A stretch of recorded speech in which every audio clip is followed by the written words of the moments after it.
Hey there, it's Jitsie, and you're listening to the Crush Chronicles podcast, a safe space to discuss crushes and how they affect our lives. So grab your coffee or wine, pull out your old diaries, and settle in for today's topic and discussion. I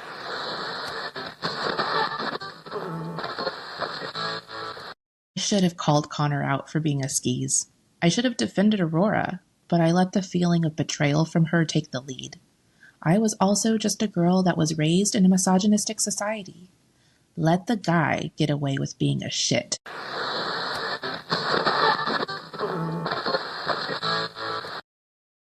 Welcome to today's episode. Thanks for being here as we get ready to speak to today's guest. At the age of 19, she faced a significant health crisis. Despite countless visits to doctors with no clear answers, she turned to alternative healing for support.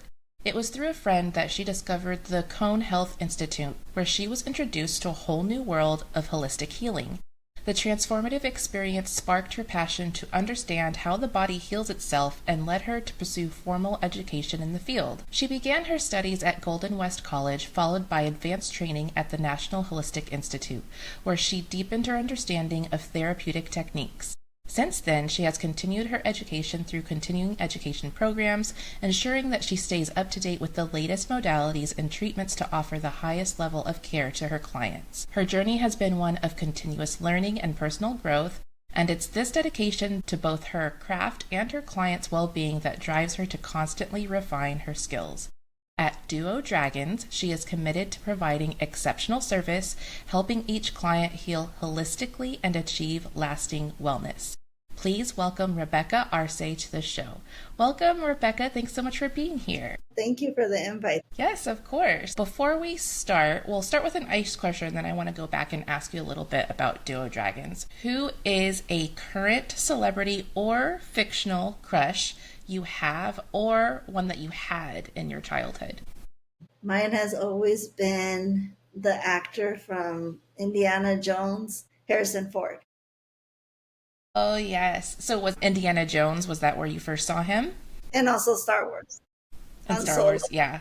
Han Solo, yeah, he is a little stud muffin in Star Wars. I feel like Star Wars did it a lot for people, but believe it or not, I cannot remember the last time I've seen Indiana Jones. I must have been like really little, because I remember almost nothing about that movie. But I really like the ride at Disneyland. It's one of my favorite rides. Yes. Do you still follow him, like any of like his movies and stuff? Yeah. Even the TV series that he's been, I can't remember the name of it, but I was watching a little bit of it just to see the series, but it didn't catch my attention, the storyline. Yeah. Was it Shrinking on Apple TV? On Hulu, it was like a Western movie, like he's in a ranch. I can't even remember the name of it.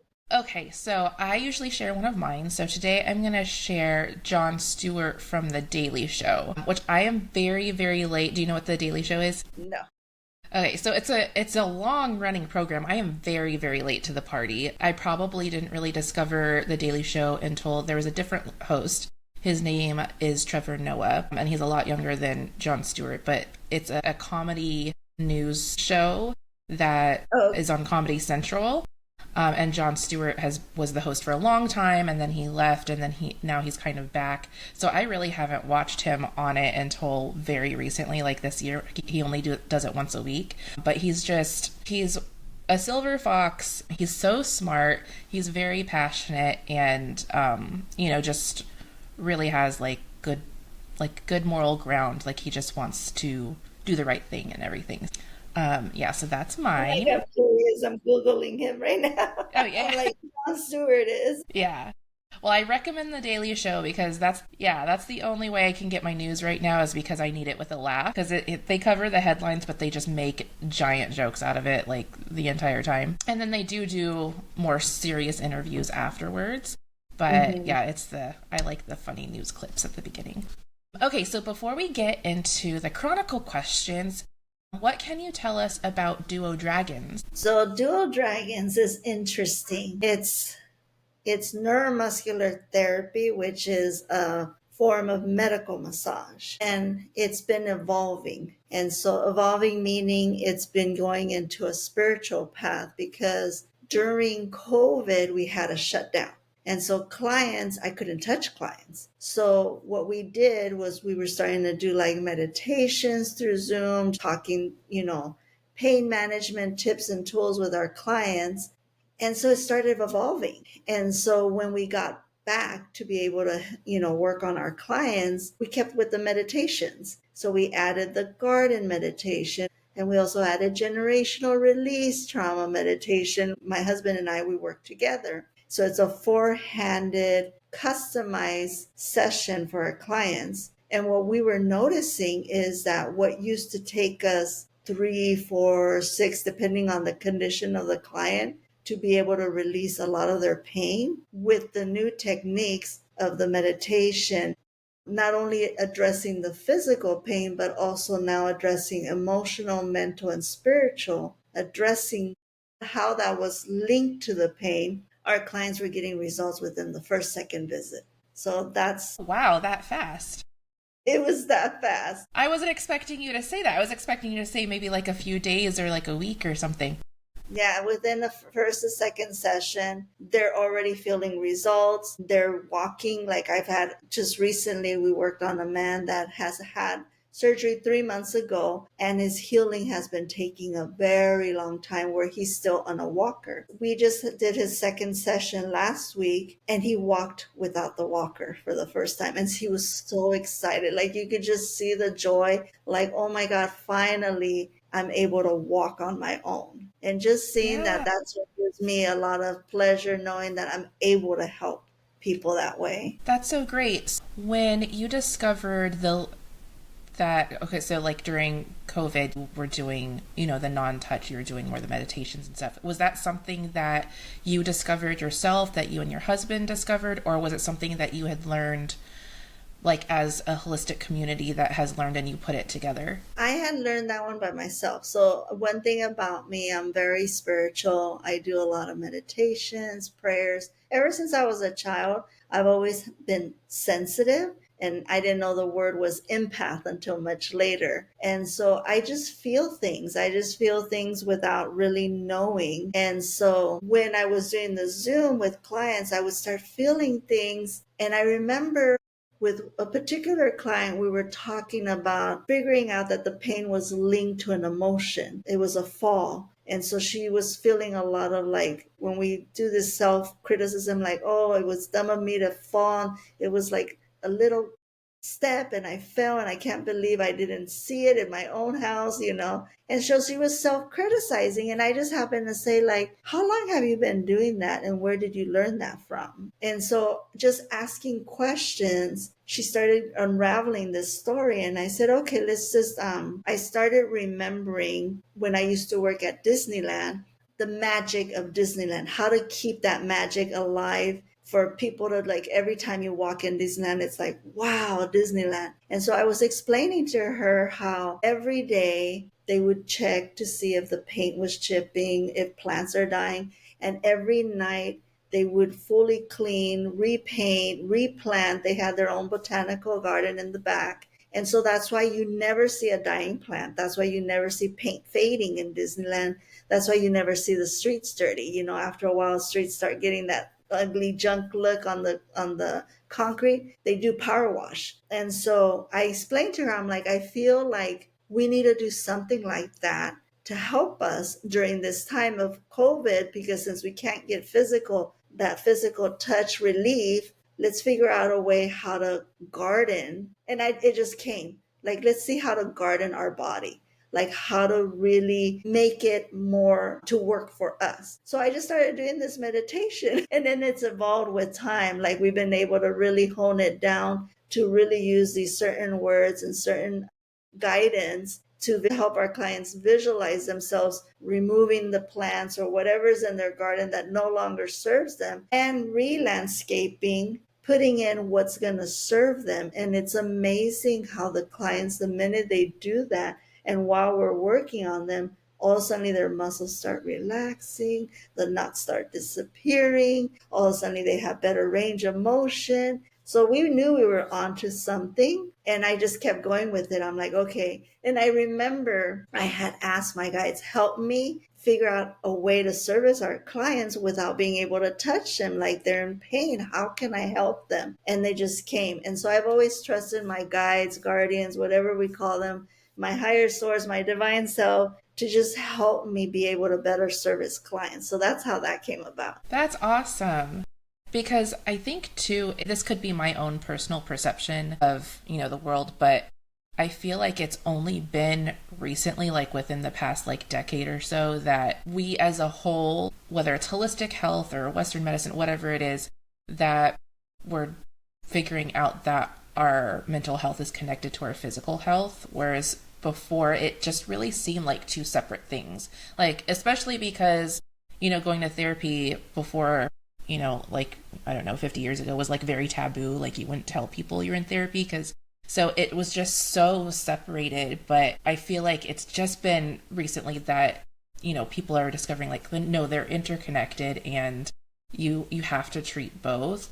And that's, a silver lining to your COVID experience, that you were able to come to this beautiful way to help treat your patients when, we couldn't see each other for over a year or whatever it was. You couldn't treat your clients that way. So thank you for sharing that. That's so great. And then at the end, we'll share, where everybody can find you if they're interested in your services, which I don't see why they would not be. But thank you for sharing. Okay, so we're going to get into the Chronicles.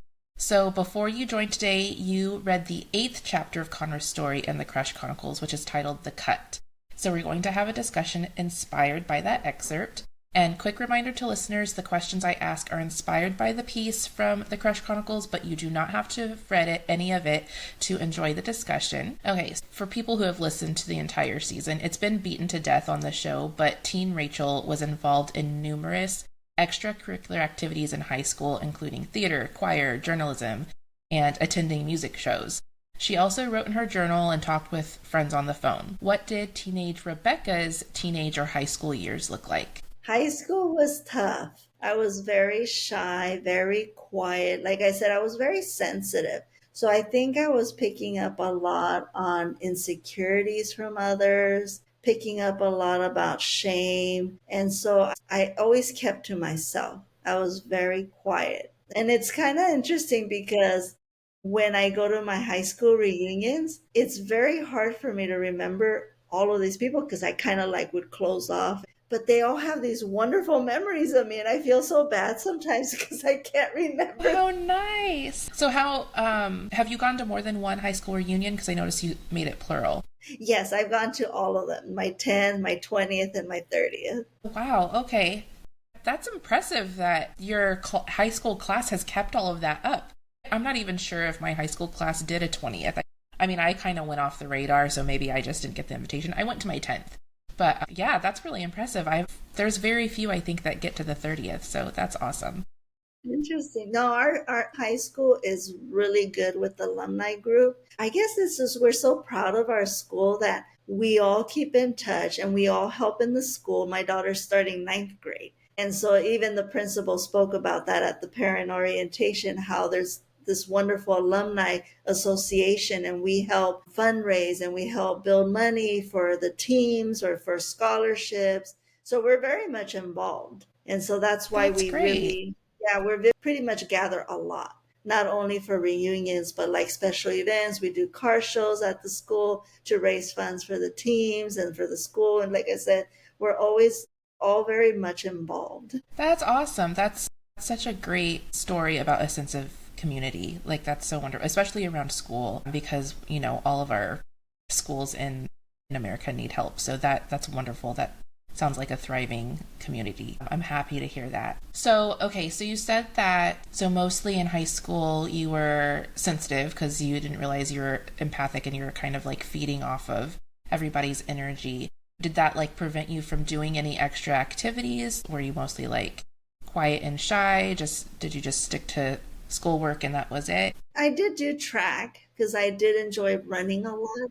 I think that would give me a sense of freedom to be able to actually be within my own mind and not so much like being bombarded by other people's energy. I guess just the feeling of just running and just feeling the breeze where I was able to just kind of be within myself. And so I was a really good runner. Awesome. Did you do any competitions or was it just like something to do Yeah. after school? Yeah. Yes. Awesome. In competitions, I would run, and my best time in the mile was 6 minutes flat. Wow. I never approached 6 minutes ever. I did not like running. I was the kid that was getting yelled at because I was walking the last lap of the mile. But, I didn't have it in me. So that's wonderful. And I also love how you kind of made like a good example of like the mind and the body being connected because you said it was freeing to be in your own mind. Obviously you weren't it's not a contact sport, so you weren't feeding off of other people. But yeah, it's just another example because you're not the only one. We hear a lot how people who enjoy running, it helps clear their mind, which also helps like lower stress. So yeah, there's definitely that mental physical link there. Yes. So yeah, anything else you want to share about teenage Rebecca in high school before we move on? No, just about that. Like I said, I would pretty much keep to myself, do my studies, was in track.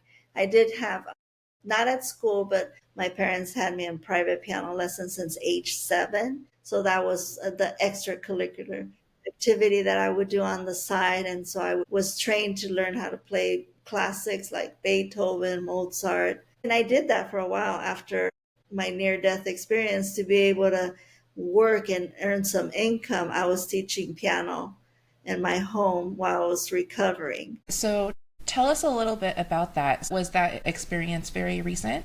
No, I was at 19, right after high school. Oh, wow. Okay. Do you feel comfortable sharing about it? Yeah, I'm okay with it. So, just the preface, as a child, I always had stomach issues. And so I would always be constantly in the hospital with stomach infections, severe gastritis. My parents, both Hispanic, we eat a lot pork and beef and big meals, heavy meals. And they didn't realize at that time that my body wasn't digesting food properly. And I had food allergies, which I never showed because it was the reason why I couldn't go to the bathroom often. I was severely constipated all the time. So that snowballed.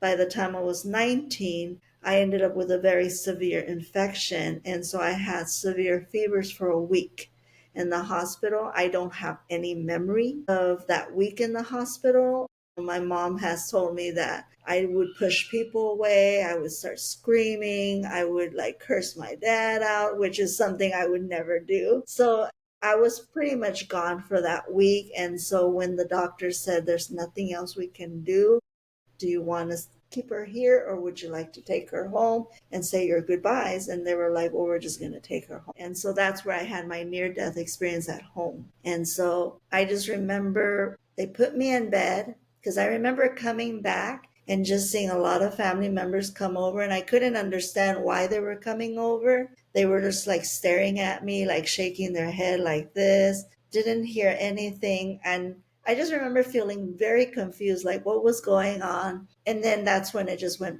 dark. And then that's when I started seeing like I was somewhere else. And I remember just like walking up a hillside and just seeing people kind of like, I saw people on the side, but not near me, like in a distance, kind of like just telling me, like, yeah, come.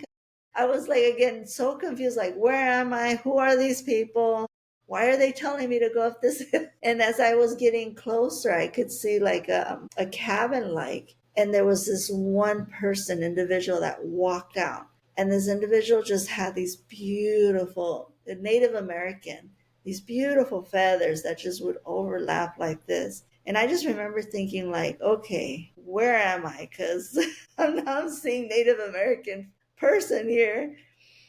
And I remember getting really close to him, and his eyes were very piercing, very intense. And at this point, I was like, where am I really? Like, all of a sudden, I had this feeling overcome me, like, I'm somewhere else. And I remember in my mind saying, like, where am I? Like, who are you? And we were talking, but we weren't moving our mouths. It was just we were talking in our minds. And he just said, you're okay. And I was all like, but who are you? And I kept looking at him and like, I've seen you somewhere. Where do I know you from? And I remember I said, can you help me? And he just extended his hands out like to embrace me. And I remember on his hands he had a scar. And I'm like, I've seen that before. Where have I seen that? Then he just embraced me. And I just remember going through this light and just feeling so good, like beyond good. I wasn't just in this state of like, I just wanted to stay there. I didn't want to leave. I just wanted to be there. And I just remember feeling relief. I remember feeling comfort, love, everything. And then I woke up in bed and it's dark and I'm stiff because obviously I had passed away. So I had no function of my body. All I could move was my eyes. And I'm kind of now I'm freaking out because I'm thinking, okay, it started dawning on me like I was definitely somewhere else. And now my body's not working for me. And I just remember slowly wiggling my way off the edge of the bed, falling to the ground, and wiggling myself like a worm on the ground, making my way out of my room to my parents' room. And I remember using my head to kind of knock on their door for help. Goodness. And I just remember my mom screaming my dad's name, Mario. And I didn't even feel them. I just remember my body all of a sudden being on their bed. And I remember seeing them doing something like this to me. And it didn't dawn on me until I started feeling them. They were trying to bring warmth back to my body. They were made me into a sandwich. So I was in between them and they were rubbing profusely my body. And I remember at that moment is when I turned to my mom and I said, Mom, I saw Jesus. It all of a suddenly things started adding up like, Mom, I saw Jesus. And my mom was like, okay, just stay quiet. Like, don't talk about it. She's Like, already having like a million and one things going through her mind. he was freaking out and I'm here like ecstatic that I saw Jesus, but he was wearing a Native American suit. What a positive attitude you had coming out from this near death experience. I well, it was a wonderful experience, and like I told Yeah. people, until you experience it, it's hard to explain. But everyone that has ever shared near death experience, they all say the same thing. Like, I didn't want to come back. I didn't want to come back because it was just it's such a wonderful feeling being there. And I remember thinking that, like, why did I come back? Like, I didn't want to come back. I was like, I'd rather stay there. It was cool. Well, you obviously had things to do because you're obviously helping a lot of people Yeah, now. definitely. So, what was it a long recovery after, that day after you were able to? Yeah. Yeah, so first I had a miracle. So after that day, I remember that day just being in a lot of pain, but I was talking and moving and I was able to like sit down.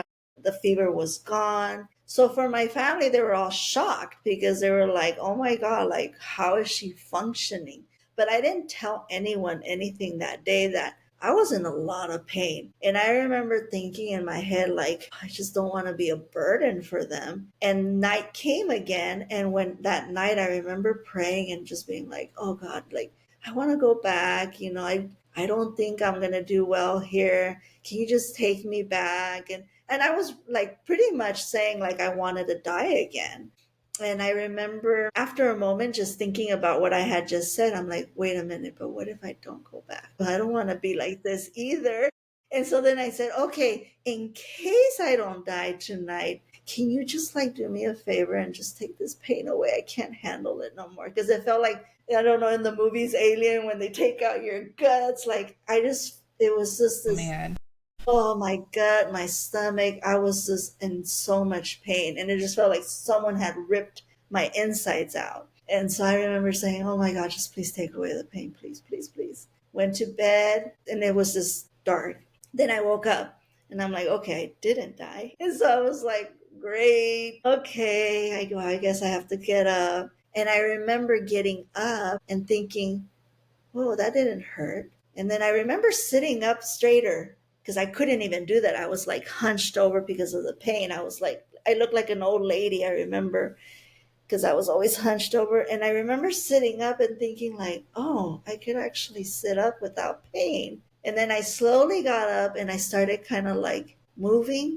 And I was like, I'm not, I'm not hurting. And I remember even hopping then because I'm like, wait, this is too good to be true. Then I remember hopping But I did notice that my right side was very weak. I was able to hop on my left, but my right was weak. So I had lost function of my right side. So my hand, like when I went to try to grab the door, I was having a hard time even figuring out how to grasp. And then my right foot, I would like trip over it because it wouldn't pick up. Like my foot wouldn't go. It would just like drag. And so then I thought like, okay. But I was like, okay, at least I'm not in pain. But that was the first miracle. And then yes, from 19 to 25, I was just really sick all the time. It affected my immune system. And then that's, like I said, most of my friends were going to college, and I was trying to figure out what my life was going to be, going to doctor's appointments, taking medications, x-rays, MRIs, you name it. And it was like, I just wanted to know why I was so sick.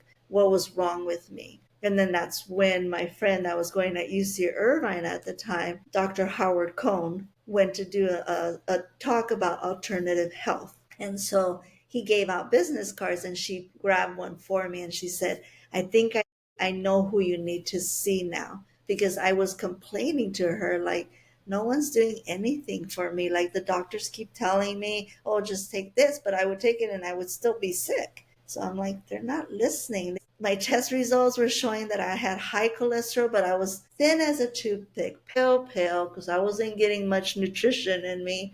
And when I was hearing, oh, you have to like watch your diet for your high cholesterol, I'm just looking at them like, I barely eat. Like I could barely function. Like, how can my cholesterol be so high when I barely have anything in my stomach? And so it was just, there was just so many questions. And I just couldn't understand like how no doctor can give me an answer of what was wrong. So how are you doing now? Oh, well, that was the big shift. So that was the second miracle. When I went to see Dr. Howard Cohn, he addressed the issue. And it was so interesting because, like I said, I had never known about massage before that. Acupuncture, like what's that?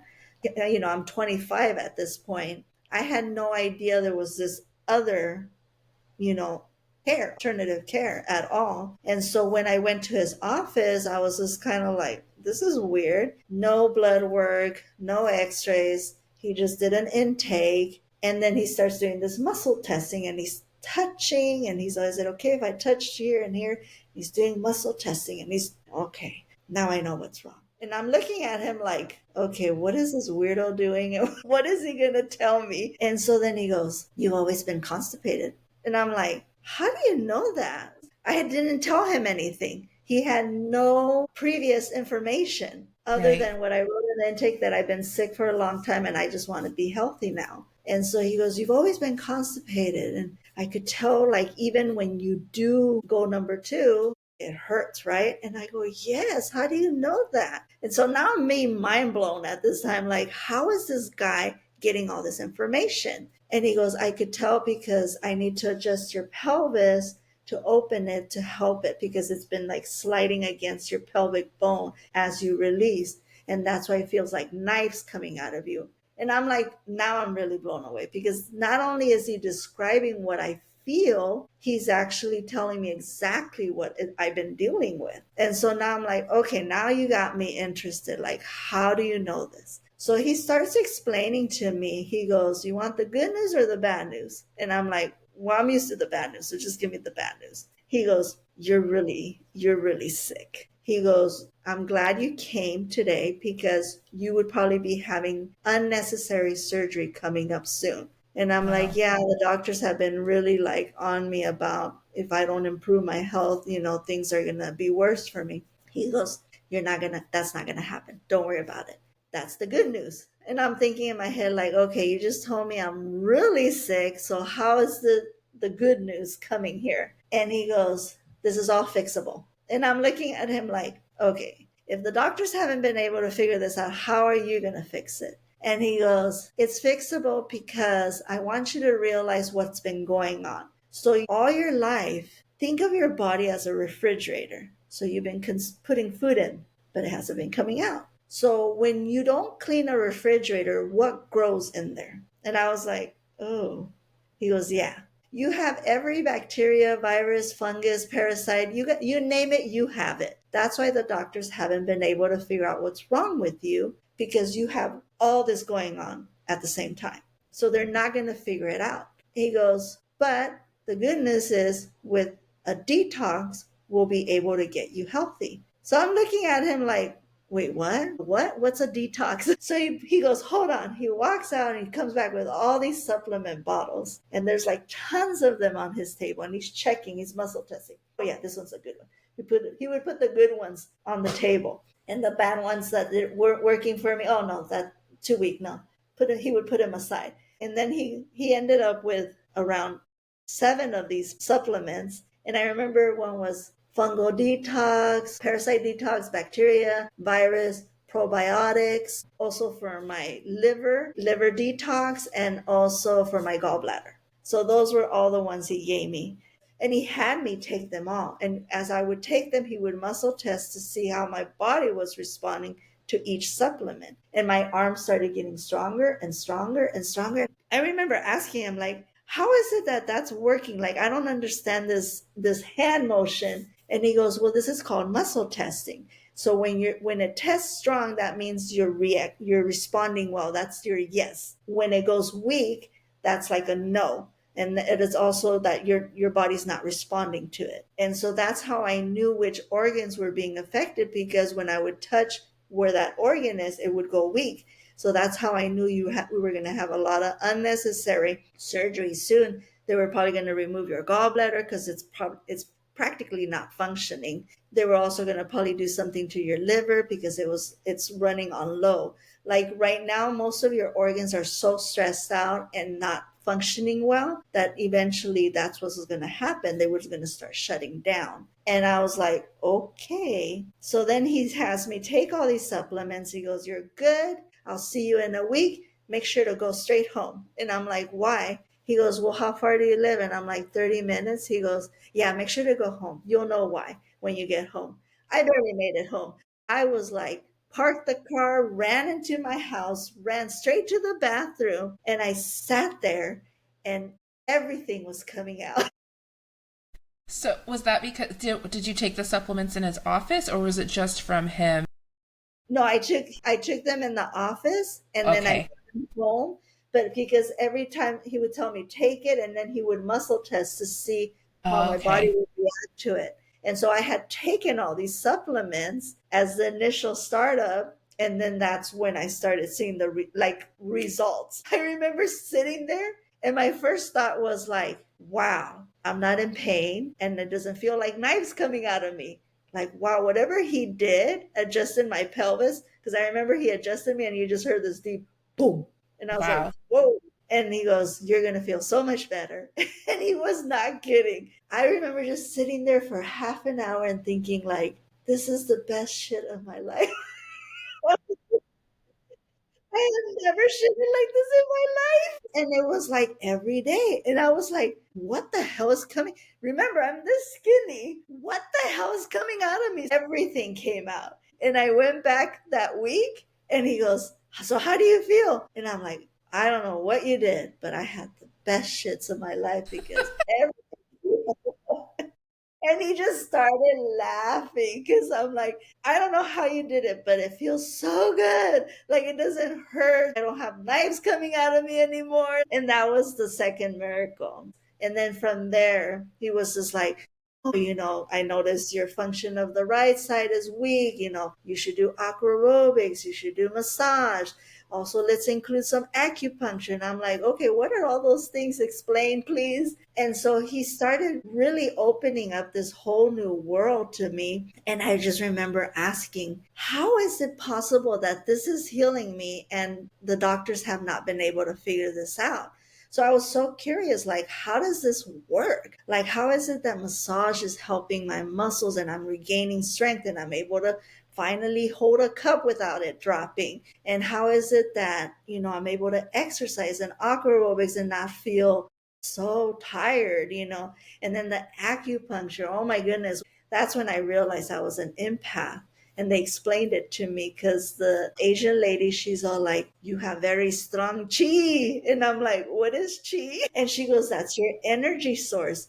You have very strong chi. And I was all like, wondering like, well, what does that mean? Like, and she goes, you're very sensitive. You feel things. And I'm like, okay, now you got my interest again. Like, how do you know I feel things? And so she explained to me that I have this very strong energy source within me, but it just needed to reconnect. I was just a little disconnected, like almost connecting the phone lines back in the day. She goes, we just really need to reconnect everything. So now everything's going to start talking and you should start feeling better.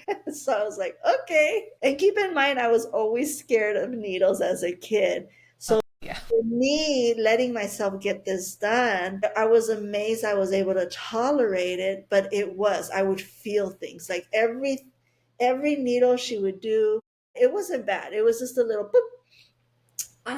Everyone that she would put in, like here or here, I would just feel like this electricity or flutters, and I would be like, wow, that feels amazing. And she would say, and even the Dr. Howard Cohn and his associate Dr. McCoy, they would all say that nobody feels the way I do. Like they would do things, they would do certain like tapping or certain things to help me reconnect, and I would start feeling like this heat source, or I would feel like almost like electricity in my body. And I would be like, oh, what is that? Why do I feel that? And they're like, you could feel all that? I'm like, yeah, doesn't everybody? They're like, no, you're the Wow. only one. And so that's when they told me, you're a very sensitive person. You're very connected to your body. So they were the ones that started telling me, you should get into this line of work, maybe massage school. Try something because you're very well tuned into your body and you know how things should feel. So you'll be really good to be able to help other people reconnect because you know how it feels now. So that's how I got into massage. So you're doing like, are you at like 100% now, just like going with the maintenance? Like, I'm assuming you still get acupuncture and you still do a lot Yes. of the modalities. Yeah, by the time I was 30, I was pretty good. I did go through a divorce from my first husband, and that divorce brought some stress, which created a benign tumor in my pituitary gland. But that was, Oh, wow. and it was so funny because when I saw Dr. McCoy about it, I said, something's wrong. I didn't have children, but I was lactating from my breast. And I'm like, why am I lactating? And so she explained to me, she goes, it's going to take your doctors about 6 months to figure this out. So let's treat it holistically. I'm going to give you some supplements to work with this. And when you see your doctor and they finally figure it out that it's a benign tumor in your pituitary gland, they're going to give you a medication. We're going to address it both with Western and Eastern medicine, is what she said.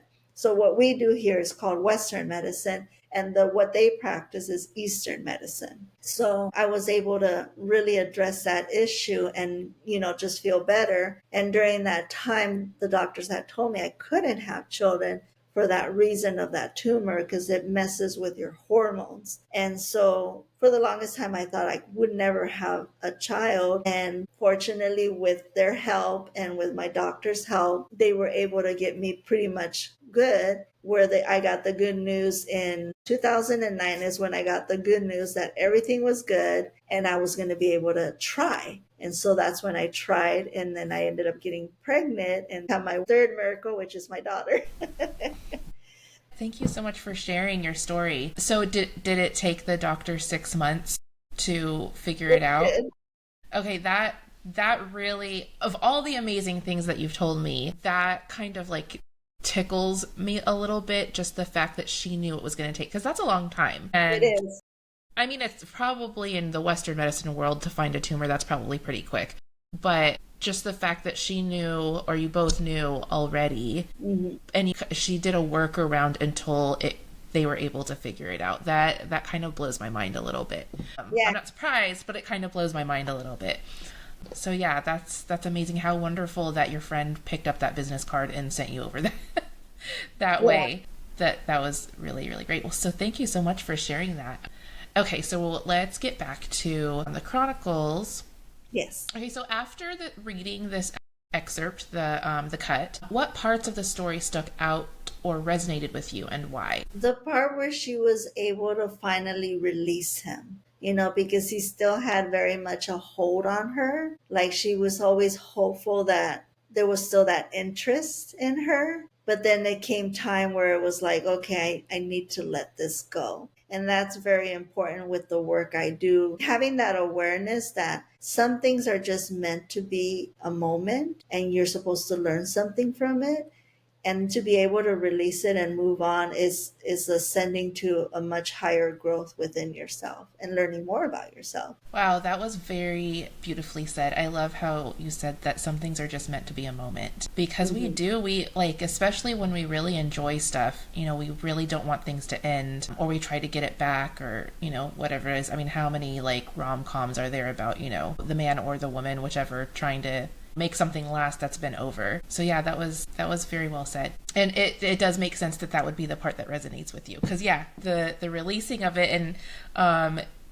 for a long time I think that she thought that it was not healthy, because it's really hard to cut people off whether they're good for you or not. It's really difficult. So I think she thought that it was unhealthy, but through time I think she did learn that it is healthy. It reminded me about what my daughter is going through. So like I said, my daughter started in ninth grade, and in eighth grade, she was dating a crush. She wanted to date. I remember she told me, Mom, can I start dating? And I'm like, you're too young. Like, I want you to really enjoy your childhood. And she goes, but Mom, I really like this boy and I really want to get to know him. And I remember telling her, I'm a different kind of mom. I'm not going to say no, because I know if I say no, you're just going to keep rolling with this until you get your way. Because I've been there, done that.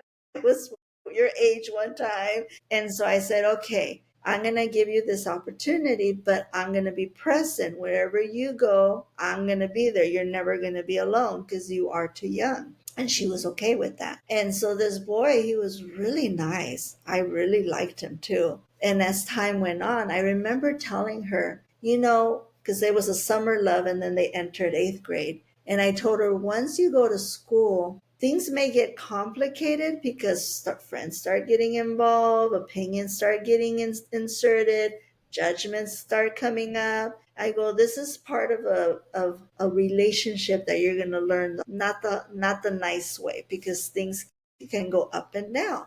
But I'm going to give you an opportunity to experience it. And I told her, always trust your gut instinct. If something doesn't feel right, and I've always taught her that, if something doesn't feel right, always trust your gut instinct. Your body knows you better than anybody in this world. And so I've always taught her to trust her body. And I remember when things started going not too good, she was noticing like he didn't want her to talk to his friends, and he was talking to a girl. And so her gut instinct was telling her that he had lost interest in her and was looking at another girl. And she trusted her gut. And I was so proud of her when she finally, in November, December, she had told him, like, I think it's time for us to break this off. It's obvious that you are not in this relationship anymore, and I don't like feeling this way. And I was so proud of her for doing that. And she said, the power of AI. So she went in and Googled, how can I write a breakup letter, a breakup paragraph? So she generated through AI a paragraph to send to him on how to break up with him. And I guess he showed it to his mom, and his mom, like when she read it, it made her cry. Oh, wow. I told her, well, what did it say? She goes, I don't know. It was just a breakup paragraph, Mom. Wow. I wonder what it said. She goes, yeah, I don't know why she was crying, but well, I mean, that's how your daughter handled that, and obviously it was with very good guidance from you. It is very mature. There's some of us grown adults that could not have handled that very well, and it's probably because a lot of us have learned to not trust our gut, right? Like a lot of us, I think it kind of gets taught out of us, and that's actually something that I've personally been working on. I feel like I have a very poor relationship with listening to my gut and my intuition, and it's something that I've been working on for a while. So I love that you've instilled that in her. But yeah, she handled that so well. I'm proud of her too. She's not even my kid. Like that, she did that very well, and for being so young. The AI paragraph though is funny. That's I feel like that's a peek into the future of these generations to come. of how these things are gonna happen. But okay, yeah, thanks for sharing that. Okay, so in this excerpt, teenage Rachel discovers that one of her close friends was secretly hiding feelings for teen Rachel's ex. What encounters similar to this have you experienced, and how have you handled them? When I was dating my first husband, I remember there was this girl at a party, and she was just, and guys are so oblivious. They can be, yeah. I know, it was just like he was sitting with me and he's just like, he was a social butterfly. So she's talking to him and he's talking to her. And the more he would like engage, she was more like, you could see the body language, like her excitement, like, oh, he's really into me. And I'm like sitting there like, hello, I'm here. But I Was she remember aware that you guys were together, or was she unaware of that fact? she was aware, and the fact that she kept going and going, I was like, okay, now she's being Yeah. rude. And then Yeah. I looked at at that time, he was my boyfriend, and I looked at him and I'm like, do you not notice she's flirting with you? And he's all like, no, she's just really nice. And I'm like, she's flirting with you. And you're like, so like, not, you're not getting it. It was like going over his head. So how did you handle it? Was that the extent of it? Was like you just let him know and then it kind of like shut down? Yeah, I've never been a person to display that. I just stayed quiet. I observed and I watched. And then once the conversation ended and we had time alone, that's when I spoke to him about it. And so we had this conversation. I'm all like, it made me feel very uncomfortable after a while because she was totally flirting with you in front of me and not even respecting the fact that we're a couple. And so I told him that I didn't like that, the lack of respect. And I told him, I totally get it. You didn't see it. I could see that you were like so innocent. You were not getting it. And that's why I didn't react to it because it just went over your head. Again, I'm sensitive. So I was totally picking up on her energy and her radar, where it just felt really uncomfortable for me because I'm literally sitting there and she's doing this and I could feel her body heat. And I was just like, it was Wow. just really uncomfortable. I was really uncomfortable, but I kept it. That says a lot about me where I keep things and I just kind of like wait for the right moment to speak about things. And I've always been like that, even with my daughter. Like I'll just observe and then I'll sit with her, like, I want to talk to you about something. I've been observing this and I'm noticing these things. I think we need to talk about it. And I'm so thankful that my daughter's so open and she's all like, yeah, mom, I've been feeling this, but I didn't want to bother you with it. And I said, hey, you never will bother me. Like, whatever you need to talk about it with me. I rather you have my advice than some person that's just going to give you advice that's going to lead you nowhere. And so that's just a little bit about me. I think that's great because it's really hard because you could have reacted the opposite way, right? You could have gotten really territorial, and there's nothing wrong with people who do react that way. That's how their person is. But I do think that when you do react in a more angry way, it sets you up more to, because when you get angry, the words and the thoughts just kind of fly out before you really have a chance to sit with them. So I think it exemplifies your patience because, like you said, you had to wait and any anger that you may have felt kind of subsided so you could think clearly and talk clearly. Yeah. I think that's great. I'm the same way with my daughter. She's very anxious and sensitive. She worries about being a burden because she knows when she starts talking about something, she'll just keep talking.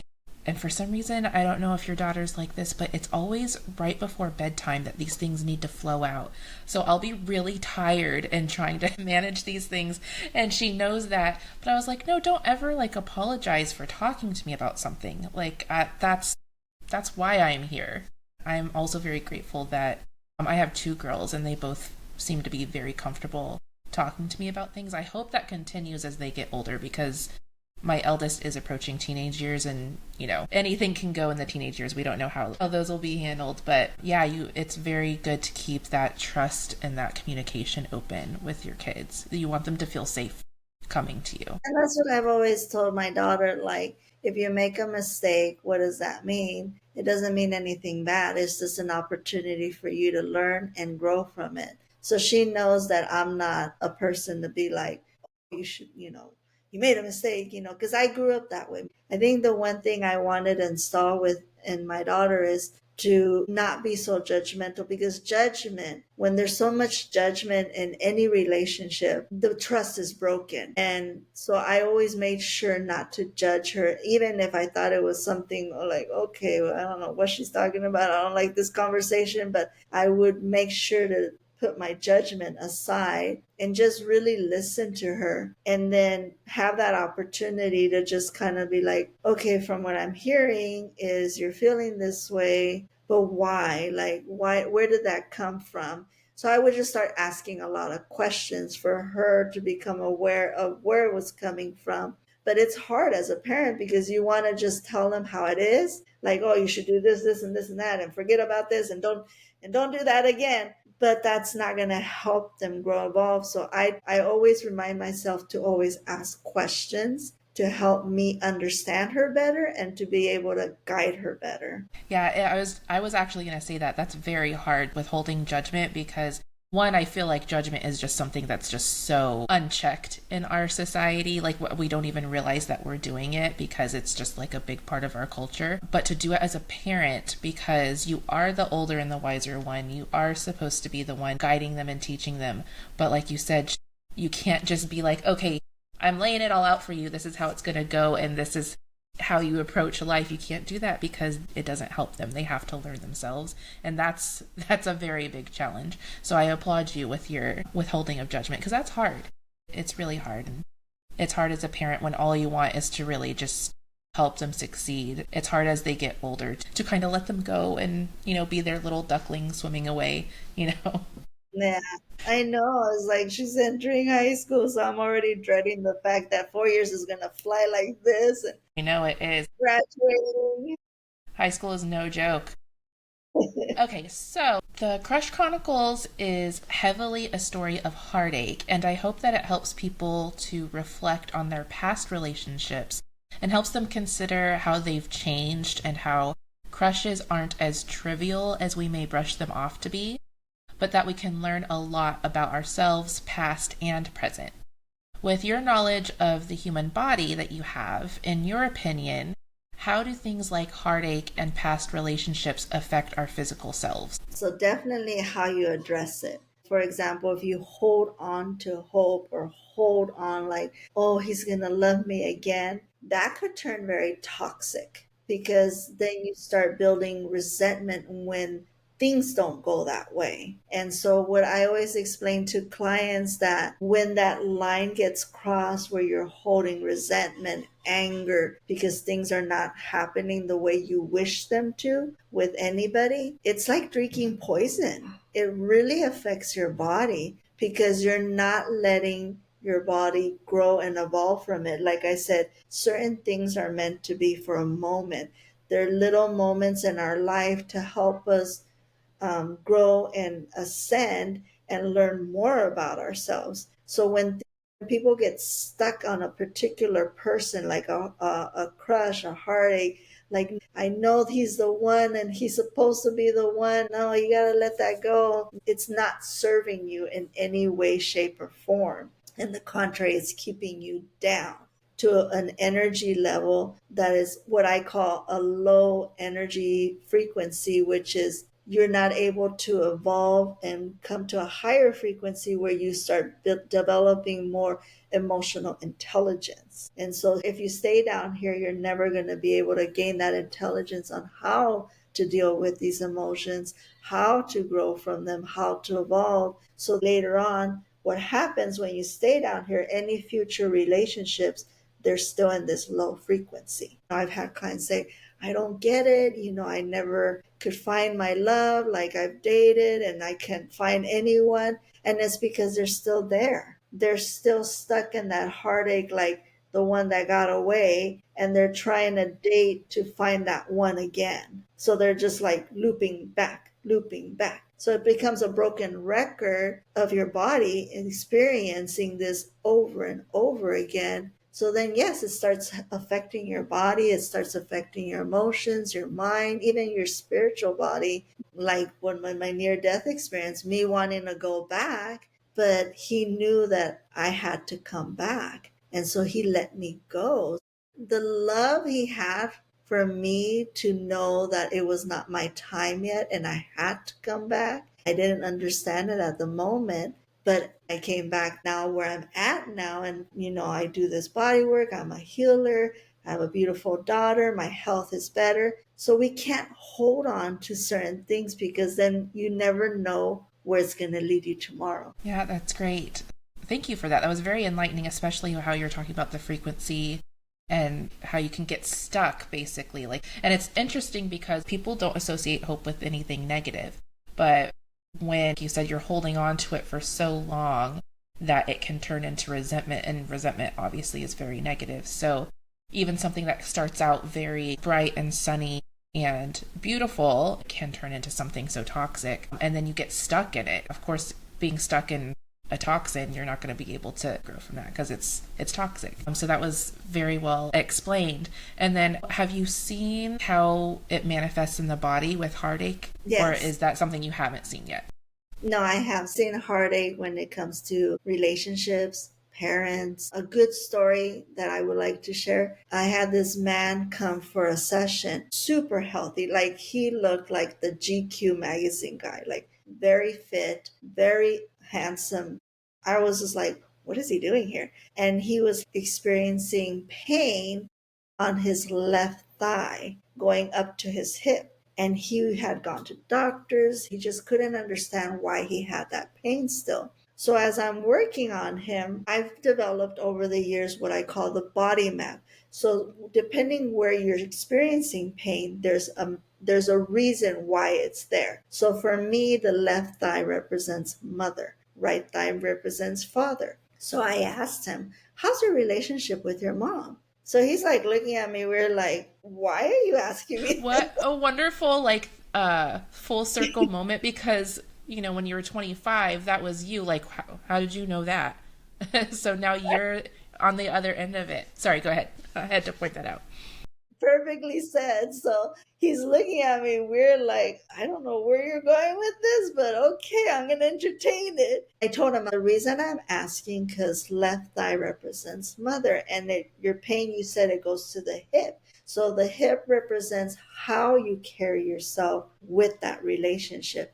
So there's something that's in conflict right now. And he was just blown away. Like, I can't believe you got that out of my leg. And I said, well, that's the data I've collected, and that's usually what it represents. He goes, I've never had a good relationship with my mother. And I've always been jealous that my sisters are able to have a good relationship with her. But with me, it's like, I don't know what is it, but when she comes over, she sits in a corner, she just pouts, she doesn't engage. And I feel so bad for my sons and for my wife that they have to deal with this. With my sisters, she behaves so differently, and it just bothers me. And I said, okay, this sounds like generational trauma. So let's go back. How was her childhood? And he goes, it was fine.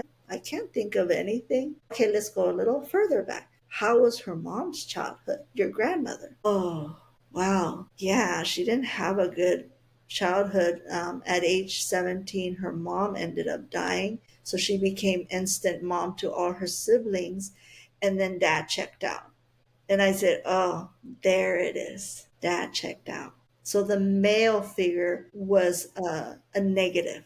I could see your grandmother, by the time she had your mom, she wasn't present because I could imagine her being tired. She raised her siblings, and now here she is raising a daughter, and probably not with a lot of support with dad, because back in the day, men just did one role and the woman had to figure everything out. So I could just see how tired and exhausted she was. That energy was passed on to your mom. So when she had you, you're that representation of that negative male energy. It was like an aha moment for him, like, wow, that makes total sense. Like, it was just this big aha moment from him. Then I said, okay, can we release that from your leg garden? Can we just let that go and come to an understanding and awareness that you're expecting her to be a certain way, but she will never be able to offer that to you because she never had that. So how can she offer something you want so badly that she's never had?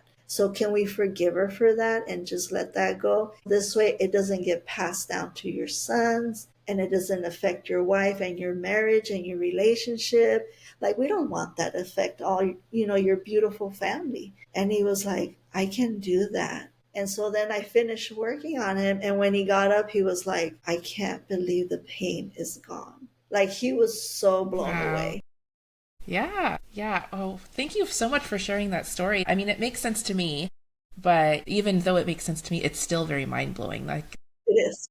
your patient demeanor too, the way you go through it, you make it seem like it's so simple, which in a way it is, but it's It also is. very complex. I always, There's yeah, a I always duality there. Yes, I always say that to clients because they say, how is it this simple? You make it so easy. And I'm like, it is. We're the ones that make it complicated. When you really Yeah. think about it, who makes it complicated? Yeah. Yeah. Yeah, well, thank you. That's so great. For the last question, if you were to write your own story, which crush in your life would you write about and why? I know which one. It's so funny. I think about him once in a while. So, in my senior year of high school, I was in track season and I ended up getting really injured. And so I didn't get to run my last season before graduating. And I remember I was in crutches and there was this boy that I had not met. And his name was Jaime. He was so sweet and helpful. And I think it was the first time ever that I've ever experienced that I did not know how to behave or react to that. And I remember on the bus ride home back, because I had to go to the track meets even injured to be present. So I remember on our way back from a track meet, we were just talking and there was just this moment where we just looked into each other's eyes, and then he just gave me this kiss. And I just remember feeling such beautiful things, but I had never experienced that before. And so for me, not knowing, I kind of regret not pushing myself. But like I said, things are meant to be for a moment. So then after that, the season kept going and I would just kind of keep my distance because again I was very shy. And at that time there was this other boy hanging around playing the guitar, blonde hair. His name was Levi, and he all of a sudden he had all this attention to me, and that turned out to be not a good relationship. And I remember regretting that. And I've always had that regret, like, what if I explored Jaime instead of Levi? Where would my life have gone? So I've always had that question once in a while that come up, like, what would have happened with my life if I would have just tried to get out of my discomfort and to try something new and try to work through that instead of just going to this route where this other kid just gave me attention where I wasn't in discomfort. It felt easy, but it wasn't good for me. Yeah. Oh, that's such a great story. I've mentioned this before, but I call those like sliding doors moments because have you heard of the movie Sliding Doors or have you Yeah. seen it? Yeah. Yes. So that's your sliding doors moment. Like you went with Levi, but your sliding door moment is what if you had gone with Jaime? So yeah. Oh, that's such a great story. Thank you for sharing that. If you write it, I'm here to read it. Okay, so with that, we've reached the end of our time for the episode. But before we do our closing, I wanted to invite you to, if there's anything else that you would like to share or any questions that maybe you would even like to ask me. So the Chronicles, that's something you've written? Yes, Okay. And is that based on somewhat of about your life too? it is 100% about my life. It's my first Okay. memoir that I'm writing. Yeah. Nice. I love that. I love that you're writing about that. It's interesting. How did you come up with that idea? Like, what inspired you to do that? You know, I got this idea. I was in my early 20s when I got the idea. I'm sure I was hardcore crushing on somebody at the time. I was very similar to you, very quiet. I would more observe. I wouldn't really go for it. I tell a lot of people really the only time I went for it was with my husband. The big thing that really that I can say to it is I was an Air Force brat. My dad was in the Air Force. We were constantly moving. I averaged going to a different school every year. I was constantly meeting new people and I was a human girl, so I constantly had crushes. I learned that moving around so much as a child, it can be very traumatizing. And looking back, when I read that, I was like, oh, that makes sense, especially as I got older, because I really began to resent it. And you would make friends, settle down, try to establish a home, and then you'd just have to pick up and leave again after a year or two or three. And you would have to say goodbye to all these people that you'd grown to love. But at the same time, when I came out of it, when I went to college, that's when I moved out, and I've stayed put. I've been in Southern California ever since, because I did not want to do that anymore, and I didn't want to do that to my possible kids at the time. Yes. And I also, at the same time, I just wouldn't take it back. I wouldn't regret it, because I met so many wonderful people, and I saw so many places that if, my dad wasn't in the Air Force, that wouldn't have happened. So like most things, there's the contradiction and the duality there. But yeah, that's mostly where it came from, is just I met so many wonderful people, and I'm also very sensitive. I loved very hard, which I also got hurt very hard too. In a way, it's a healing moment for me, like getting it out. But I just had the idea. So it's been maybe 15, 20 years since I had the idea, and I finally put it to paper a couple years ago. I love that. Yeah, thank you. Yeah, it's never too late. I always tell that to people because people always talk about how they have these ideas and they just kind of simmer and simmer and simmer. And then when they finally are doing it, they're like, oh my God, I don't know why I wasted so much time. And I'm like, no, you didn't waste time. You had to collect more data of your life experiences to make this possible. When I say it that way to them, they're like, oh, I never thought about it that way.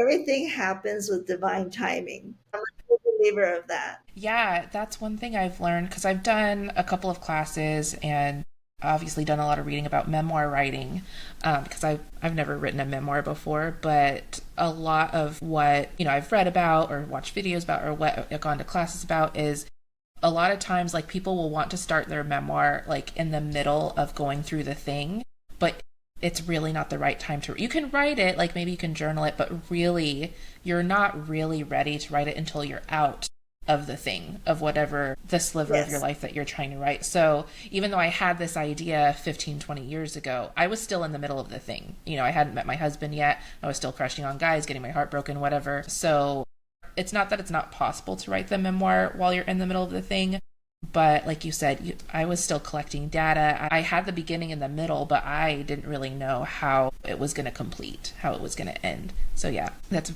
very parallel to memoir writing. Okay, so before we end it, please share where listeners can find you. You could find me on the website.